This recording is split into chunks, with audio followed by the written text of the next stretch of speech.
কই রে, কিছুই তো দেখতে পাচ্ছি না। চারদিক তো একেবারে অন্ধকার রে।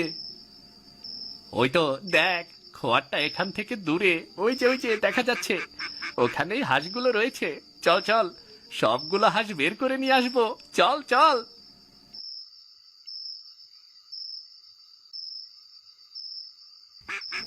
আহা, আমাদের সাথে পাঙ্গা নেবার শাস্তি এবারও হারে হারে টের পাবে।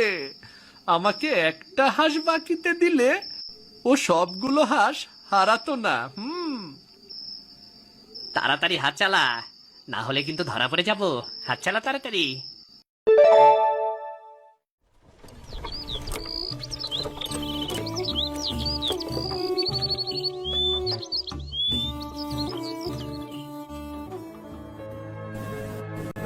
এই যে বুড়িমা, এই রোদের মধ্যে কোথায় যাচ্ছ তুমি? দুপুরের সময় এখন বের কেন হয়েছ? বাইরে কিন্তু তীব্র গরম। আর কোথায় যাবো বাবা? এই তিনকুলে তো আমার একটা ছেলে ছাড়া আর কেউ নেই। আর তাই বাজারে যাচ্ছি চাল কিনতে। সবই তো বুঝলাম বুড়িমা, কিন্তু ছেলেটাকে এভাবে বসে বসে খাইয়ে তুমি তো নষ্ট করছো। ও তো সারাদিন কোনো কাজই করতে চায় না। আমি আর কি করবো রে বাবা? সে যদি কাজ করতে না চায়, আমি তো জোর করে কাজ করাতে পারি না। আহারে, তোমাকে দেখলে আমার বড্ড মায়া হয়। গ্রামের মধ্যে তুমি হলে সবচেয়ে অসহায়। এত বড় একটা ছেলে থাকতে তোমাকে কাজ করে খেতে হচ্ছে। কি আর বলবো বল, স্বামী মারা যাবার পর এই ছেলেটাকে নিয়েই তো বেঁচেছিলাম। ছেলেটা হয়েছে একটা অপদার্থ আর আলসে। সারাদিন শুধু ঘরে শুয়ে বসে থাকে, আর আমাকে বলে খাবার এনে দেবার জন্য। ওর জীবন তো এভাবে চলতে পারে না বুড়িমা। একদিন তো ওকেও ঘর সংসার করতে হবে। তুমি ওকে বুঝিয়ে বলো বুড়িমা, বুঝিয়ে বলো। বুঝিয়ে বলে বলে আমিও ক্লান্ত হয়ে গেছি রে বাবা। এবার পারলে তোরা একটু বুঝিয়ে বলিস। আমি কিছু বলতে গেলেই আমার সাথে খুব রাগারাগি করে। ঠিক আছে, আমার সাথে একবার দেখা হোক, আমি আচ্ছা করে বকে দেব।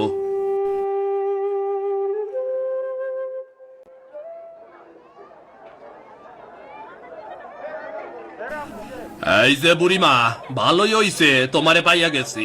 কয়দিন ধইরা আমি তোমারই খুঁজা বেড়াইতাছি। কে রে বাবা, আমাকে কেন খুঁজে বেড়াচ্ছিস তুই? যাই করো আর না করো, একটা পোলা জন্ম দিছিলা তুমি। এই রকম পোলা এই দুনিয়ায় আর একটাও নাই। সেই দিন বন্ধু বান্ধব নিয়ে আইসা আমার দোকান থেকে 100 টাকা বাকি খাইয়া গেছে। বলছে আগামীকাল টাকাটা দিয়া দেব। 10 দিন হতে চললো, আমার টাকার কোনো নাম গন্ধই নাই। কি বলছিস কি বাবা? তুই কোন ভরসায় ওকে এতগুলো টাকা বাকি দিলি বলতো?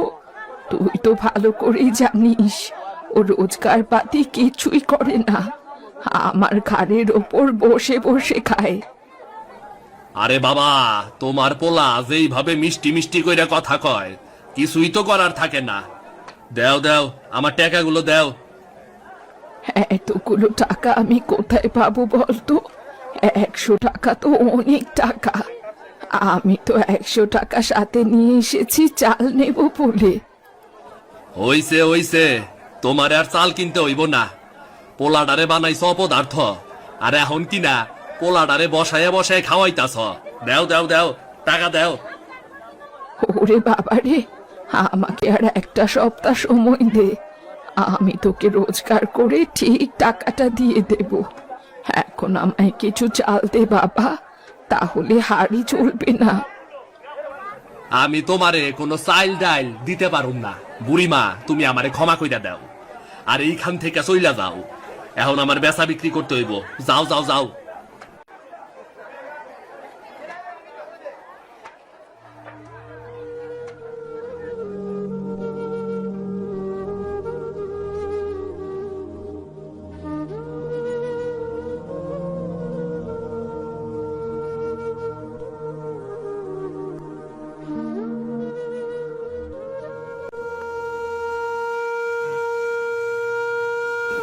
এই যে মা, এই সাত সকালে কোথায় বের হয়েছো বলো তো?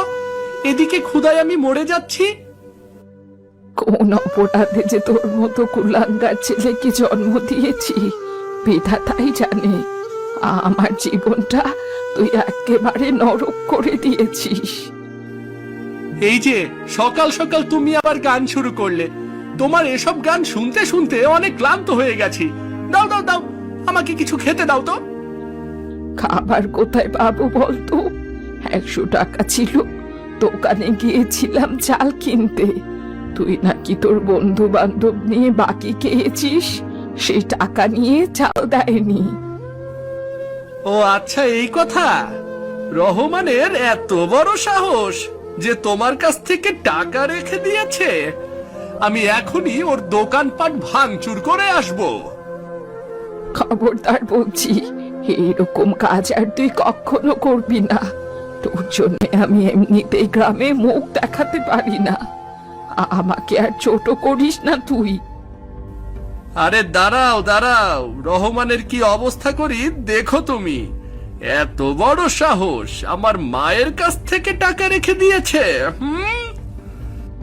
তুই কেন শুধু শুধু রহমানের দোষ দিচ্ছিস বলতো? সব দোষ তোর। তুই যদি বাকি না খেতি তাহলে আমার কাছে সে কি টাকা চাইতো? আমি এখনই যাচ্ছি মা, ফিরে এসে তোমার সাথে কথা হবে।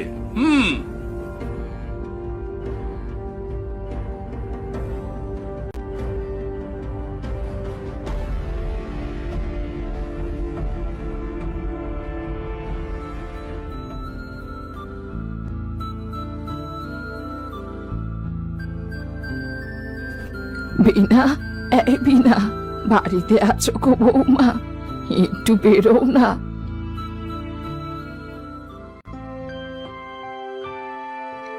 আরে বুড়িমা, এ ভর দুপুর বেলা আপনি আমার বাড়ি? তা কি হয়েছে? এভাবে এমন বিধ্বস্ত দেখাচ্ছে কেন? আসলে বাইরে অনেক রোদ তো, রোদের মধ্যে হেঁটে হেঁটে এসেছি, তাই শরীরটা একটু খারাপ লাগছে। তা বলি, এই রোদের মধ্যে আপনি কেন বেরোতে গেলেন বলুন তো? আপনার তো শরীর খারাপ করবে। আসুন বসুন, আমি আপনার জন্য একটু শরবত করে আনছি। না গো মা, তোমার শরবত করতে হবে না। তুমি বড্ড ভালো মেয়ে, তাই তো বিপদে পড়ে তোমার কাছে একটু কথা বলতে এসেছি। এত ভনিতা না করে কি হয়েছে বলুন তো? আমি তো সবসময় আপনাকে সাহায্য করার চেষ্টা করি বুড়িমা। তাছাড়া আপনিও তো আমার অনেক উপকার করেন। মা গো, আমায় কিছু চাল দাও না গো, ঘরে কোনো চাল নেই। আমি কথা দিচ্ছি, কালকে কাজ করে তোমার সব চাল শোধ করে দেব। আরে বাবা, সামান্য চালের জন্য আপনি এভাবে কথা বলছেন বুড়িমা? আমি এক্ষুনি চাল নিয়ে আসছি।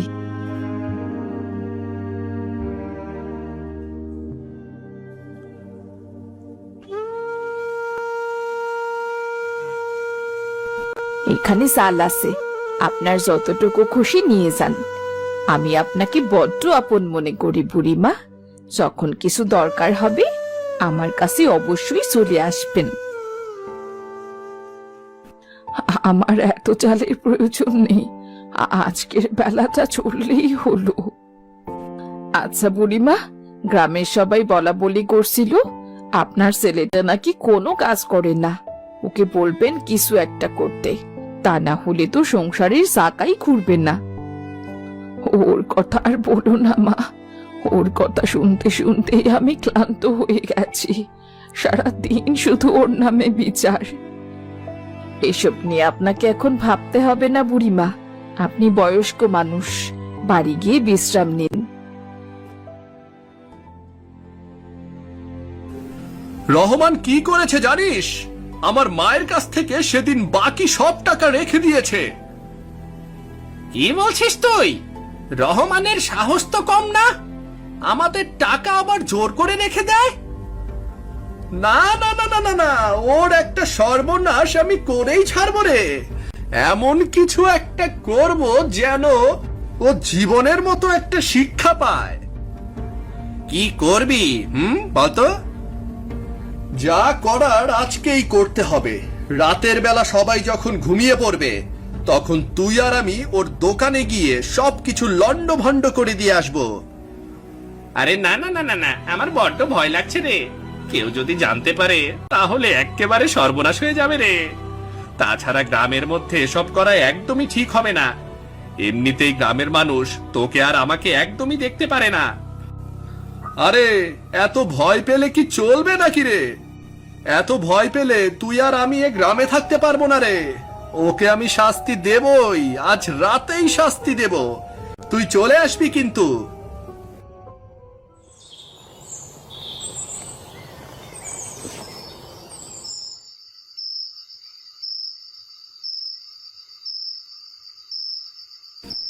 কিরে বাবা, তুই এই মাঝরাতে যাচ্ছিস কোথায়? বাইরে প্রচন্ড ঠান্ডা, কুয়াশার জন্য কিচ্ছু দেখা যাচ্ছে না। এই তো যাচ্ছি একটা জরুরি কাজে। আর তুমি পেছন থেকে কেন ডাকছো? তোর আবার কি জরুরি কাজ? তাও এই রাতের বেলা? নিশ্চয়ই কোনো একটা অঘটন ঘটাতে যাচ্ছিস। শোন বাবা, আমি তোকে আগেই বলে দিচ্ছি, এমন কিছু করিস না যাতে আমাদের গ্রাম থেকে বের করে দেয়। শোনো মা, তুমি শুধু শুধুই এত ভয় পাও। এত ভয় পাওয়ার মতো কিছুই হয়নি। আমি যাবো আর আসবো, মাত্র 10 মিনিটের কাজ মা।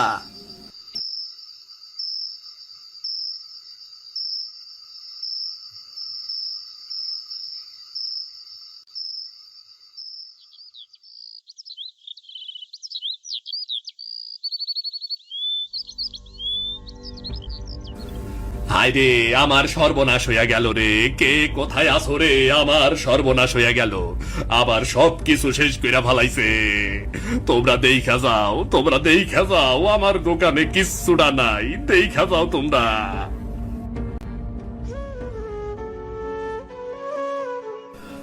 আরে রহমান ভাই, কি হয়েছে? তুমি এমন চিৎকার করছো কেন?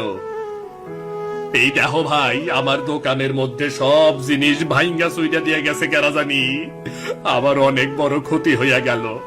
এখন আমি কি করমু, কি করমু আমি? আহারে, এ কি সর্বনাশ হয়ে গেল তোমার। এমন কাজ কোন পাষণ্ড করেছে? এত বড় পাষণ্ড এই গ্রামে কে আছে? আমি জানি না এই কাজ কারা করছে। এই কাজ রাজু ছাড়া আর কেউ করে নাই। গতকাল সকালবেলা রাজুর মার কাছ থেকে আমি 100 টাকা বাকি রেখে দিছিলাম, আর তাই সেই রাগে ও এই সব কাজগুলা করছে। তুমি ঠিক কথা বলেছ। ওই ছেলে আগেও গ্রামে অনেক অঘটন ঘটিয়েছে। না না না, এমন অনাচার আর সহ্য করা যাবে না। আমি এই ঘটনার একটা শেষ দেখা ছাড়মু। এখনই যাবো চেয়ারম্যানের কাছে নালিশ নিয়া, দেখি চেয়ারম্যান কি করে। চলো চলো, আমিও যাচ্ছি। আজকে দুজনে মিলে একটা হেস্তনেস্ত করেই ছাড়বো।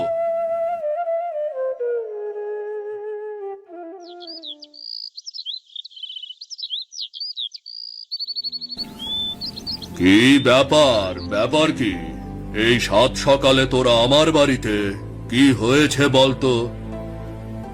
চেয়ারম্যান সাহেব, গ্রামে তো আর থাকাই যাইতাছে না। এই গ্রামে আর থাকতে পারতাছি না, ওই রাজুর লাগিয়া। কেন কেন? রাজু আবার কি করেছে? ওই ওর বন্ধু বান্ধব নিয়া বাকি খাইছে। এরপর আমি ওর মার কাছ থেকে সেই টাকা আদায় করছি। ও জেদ কইরা আমার দোকানের সবকিছু ভাঙচুর কইরা গেছে। আপনি কিছু একটা করুন চেয়ারম্যান সাহেব। ছেলেটা সত্যিই অকর্মা।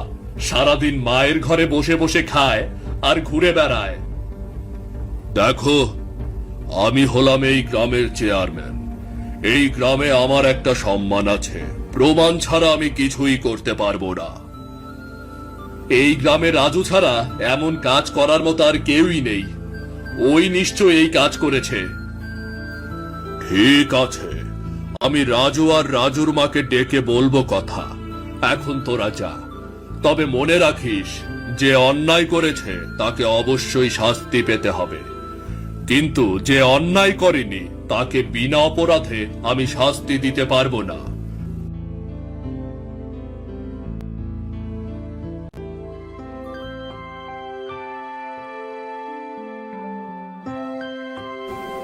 মা, ও মা, কোথায় গেলে? তাড়াতাড়ি এদিকে এসো।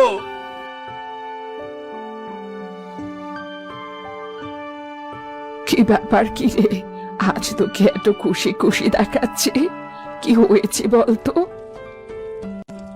আরে, সকাল সকাল বাড়ি ফিরেছিস তুই? তুই তো রাত না হলে বাড়ি ফিরিস না। কিছুই হয়নি মা, কি আর হবে, এমনিতেই বাড়িতে চলে এলাম। জানিস তো, গতকাল রাতে রহমানের দোকানে নাকি কে ভাঙচুর করেছে। সত্যি করে বলতো বাবা, এর পেছনে তুই নেই তো? কি যে বলো না মা, আমি যদি কিছু করতাম তাহলে আমাকে চেয়ারম্যান শাস্তি দিত না। আমি কিছুই করিনি। আসলে ও অনেক খারাপ লোক, ওর শত্রুর অভাব নেই। কেউ না কেউ হয়তো ওর ক্ষতি করেছে। আরে, লোকটার জন্য আমার বড্ড কষ্ট হচ্ছে। জানি না কেন ওকে শাস্তি পেতে হলো। হয়েছে, এসব কথা এখন বাদ দাও। আর আজকে তুমি হাঁসের মাংস রান্না করো। অনেকদিন হয়ে গেল কচু দিয়ে হাঁসের মাংস খাই না। কি যে বলিস পাগলের মতো! আমি আমি হাঁস পাবো কোথায়? আমার কাছে কোনো টাকা নেই। তোমাকে একটা কথা বলি, শুধু নেই নেই নেই। হাঁস নেই তো কি হয়েছে, বাজারে গিয়ে বাকিতে হাঁস কিনে আনো। বাকিতে আমায় কে হাঁস দেবে বলতো? না না, আমি কারো কাছে বাকি চাইতে পারবো না। আচ্ছা ঠিক আছে, আজকে তোমাকে যেতে হবে না, আমি বাজারে যাচ্ছি। বাকিতে একটা হাঁস কিনে আনবো। এরপর কচু দিয়ে সেই হাঁসটা ভালো করে রান্না করে খাবো।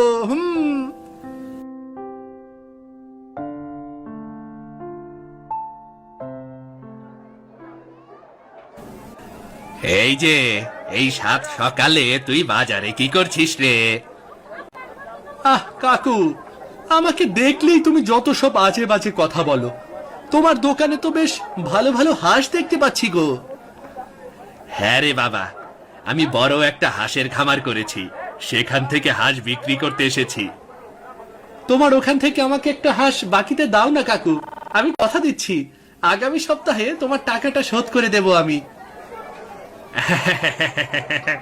তোর কথা শুনে হেসে মরে যাই। কাজ বাজ তো কিছুই করিস না, আমার টাকা কোথা থেকে শোধ করবি শুনি? হ্যাঁ, তা আমি যেখান থেকে পারি শোধ করব, সেটা নিয়ে তোমাকে ভাবতে হবে না। এবার একটা হাঁস দাও, বাড়িতে গিয়ে কচু দিয়ে রান্না করে খাবো গো। দাও দাও। না না, আমি কোনো বাকি টাকি দিতে পারবো না। এখন এখান থেকে ভাগ ভাগ বলছি, এখান থেকে। তোমার সাহস তো কম নয়, তুমি আমাকে অপমান করলে। ঠিক আছে, আমিও দেখে নেব তুমি এ বাজারে হাঁস কি করে বিক্রি করো, দেখে নেব আমি।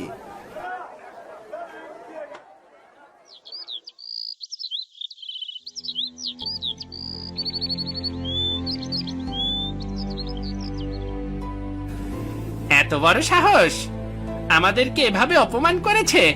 ঠিক আছে, আজ রাতের বেলায় ওর খোয়ার থেকে সবগুলো হাঁস চুরি করে নিয়ে আসবো আমরা। একদমই ঠিক কথা বলেছিস। কত বড় সাহস, তুই চিন্তা করে দেখ একবার। একটা হাঁস বাকিতে চাইলাম আর দিল না। কিন্তু একবার ধরা পড়ে গেলে কিন্তু সর্বনাশ হয়ে যাবে রে। এমনিতেই রহমানের লোকেরা আমাদের উপর সন্দেহ করছে। তুই একদম ঠিক কথা বলেছিস রে। রহমান এমনিতেই আমাদের উপর রেগে আছে। সমস্যা নেই, আজকেই শেষ। এরপর আর এ ধরনের কাজ করবই না। তাহলে তুই তৈরি হয়ে থাকিস, যখন সবাই ঘুমিয়ে পড়বে আমরা হাঁস চুরি করতে বের হব, কেমন?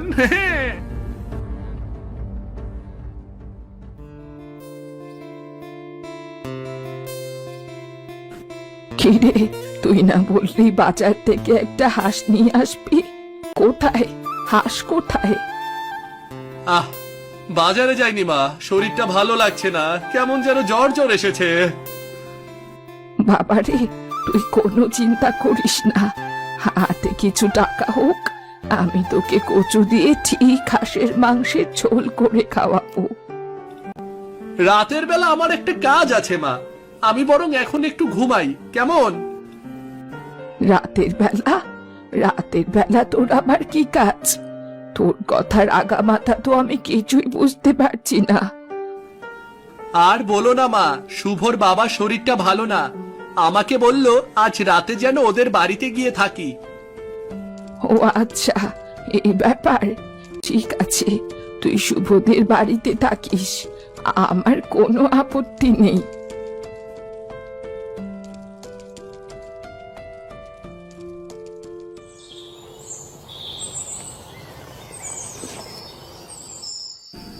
কই রে, কিছুই তো দেখতে পাচ্ছি না, চারদিক তো একেবারে অন্ধকার রে। ওই তো দেখ, খোয়ারটা এখান থেকে দূরে, ওই যে দেখা যাচ্ছে, ওখানেই হাঁসগুলো রয়েছে।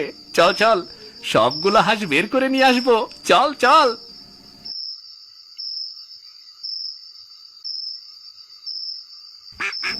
আহা, আমাদের সাথে পাঙ্গা নেবার শাস্তি এবারও হারে হারে টের পাবে।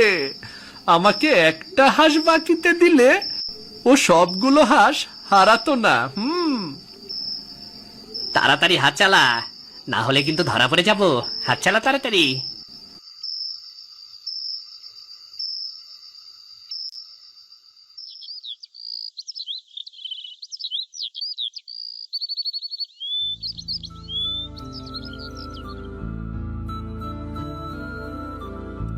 কিরে, এই ভোরবেলা তুই এতগুলো হাঁস কোথায় পেলি?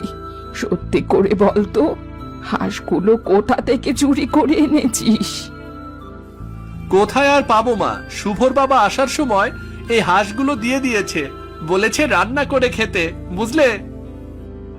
ও তাই বল, সারা রাত জেগে শুভর বাবার সেবা করেছিস, এই কারণেই হয়তো বা তোকে হাঁসগুলো উপহার দিয়েছে, তাই না? আর দেরি করো না, যাও যাও বাজার থেকে কচু নিয়ে এসো, কচু দিয়ে হাঁস রান্না করো। কতদিন ধরে হাঁস খেতে ইচ্ছে করছে। আরে বাবা, এখন তো ভোরবেলা, আগে দোকান খুলতে দে, তারপর না হয় কচু কিনে এনে হাঁস রান্না করব।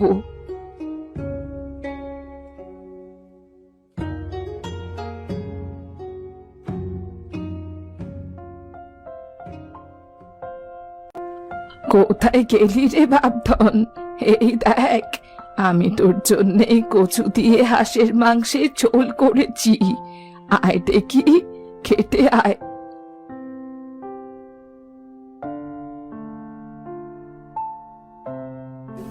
আহ মা, কি সুন্দর গন্ধ বের হয়েছে, তরকারির রংটাও দারুণ হয়েছে। দাও দাও, আমাকে তাড়াতাড়ি খেতে দাও, আমি যে আর সহ্য করতে পারছি না, দাও। আচ্ছা, শুভদের বাড়িতে তুই একটু তরকারি দিয়ে আয়, এখানে তো 3টে হাঁস রান্না করেছি, অনেকটুকু মাংস হয়েছে। কেন, শুভদের বাড়িতে আবার মাংস দিতে যাব কেন? কি যে বলো না মা তুমি। সকালেই তো তুই বললি শুভ বাবা তোকে হাঁসগুলো উপহার দিয়েছে, তাই বললাম আর কি। শুভদের বাড়িতে একটু তরকারি দিয়ে আয়। ওসব নিয়ে তোমাকে আর ভাবতে হবে না মা, এখন খেতে বসেছো, খাও, এসব কথা পরে বললেও হবে।